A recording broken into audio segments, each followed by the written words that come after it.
सभी बच्चों से गुड मॉर्निंग। आज कक्षा 7 के बच्चों का टर्न है इतिहास। इसमें पाठ 4 है तुगलक काल 1320 ईस्वी से 1412 ईस्वी तक।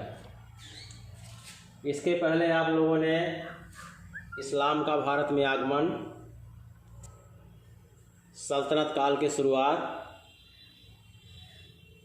और सल्तनत काल का विस्तार में खिलजी वंश के बाद तुगलक काल।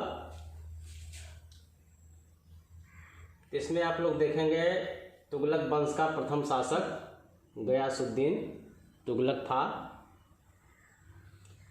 इसके बाद इसकी मृत्यु हुई।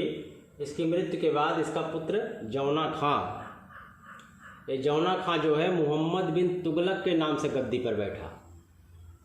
जौना खां मोहम्मद बिन तुगलक के नाम से गद्दी पर बैठा, सुल्तान बना दिल्ली का, और इसे दिल्ली सल्तनत का सबसे प्रसिद्ध विद्वान माना जाता है। सबसे प्रसिद्ध विद्वान सुल्तान इसको माना जाता है। और इसी के शासनकाल में मोरक्को का एक यात्री था इब्न बतूता। मोरक्को का यात्री था इब्न बतूता, जो इसके शासनकाल में आया, मोहम्मद बिन तुगलक के शासनकाल में आया, और उसने रिहला नामक एक किताब लिखी। उसमें अपनी यात्रा का वर्णन किया और यहाँ के शासनकाल का वर्णन किया। मोहम्मद बिन तुगलक ने एक काम बहुत ज़बरदस्त किया था कि वो अपनी राजधानी दिल्ली के स्थान पर देवगिरी को बनाया। दिल्ली के स्थान पर देवगिरी को बनाया, क्योंकि दिल्ली से लेकर दक्षिण साइड में उसके राज्य का विस्तार ज़्यादा हो गया, तो उसने सोचा अगर दक्षिण में बना लेते हैं तो सब जगह नियंत्रण ठीक रहेगा। और उसके बाद देवगिरी का नाम बदल करके दौलताबाद रख दिया। लेकिन वहाँ जाने के बाद ज़्यादा कठिनाइयाँ आने लगी। 2 साल के बाद फिर वहाँ से लौट करके दिल्ली आ गया अपनी राजधानी लेकर के।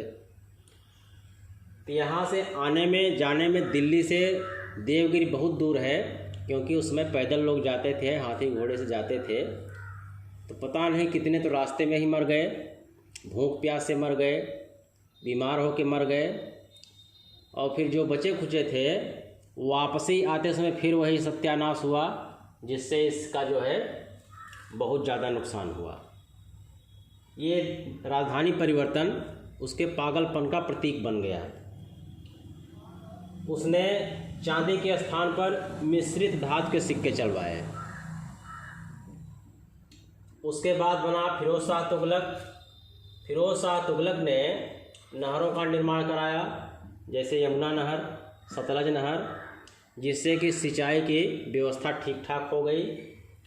फिरोज शाह ने जौनपुर, फिरोजपुर और फिरोजाबाद आदि नगरों की स्थापना किया। और इसने एक खैरात विभाग की स्थापना किया। खैरात विभाग में गरीबों को, लड़कियों को शादी में ये सब पैसे दिए जाते थे, फ्री में सहयोग किया जाता था, उसी कहा गया खैरात विभाग। और इसने एक काम और अच्छा किया था कि ये पहला शासक था जिसने एक रोजगार कार्यालय स्थापित किया। इसने एक रोजगार कार्यालय स्थापित किया। और बच्चों ज़रा इधर देखिए, ये तुगलक काल का मैंने दे दिया है विवरण कि सबसे पहले गयासुद्दीन तुगलक था 1320 ईस्वी से 1325 ईस्वी तक। उसके बाद मोहम्मद बिन तुगलक आया, ये 1325 ईस्वी से 1351 ईस्वी तक। फिर फिरोज शाह तुगलक आया 1351 ईस्वी से 1388 ईस्वी तक। उसके बाद अंतिम शासक जो था नासिरुद्दीन तुगलक था, जो कि अंत समय तक रहा। तो इस तरीके से आपका ये पाठ समाप्त हुआ। इसको आप लोग ध्यान से पढ़ेंगे और कॉपी में नोट करेंगे। इस पाठ का प्रश्न उत्तर अगले टर्न पर लिखवाया जाएगा। इसी के साथ आज की क्लास समाप्त करते हैं। धन्यवाद।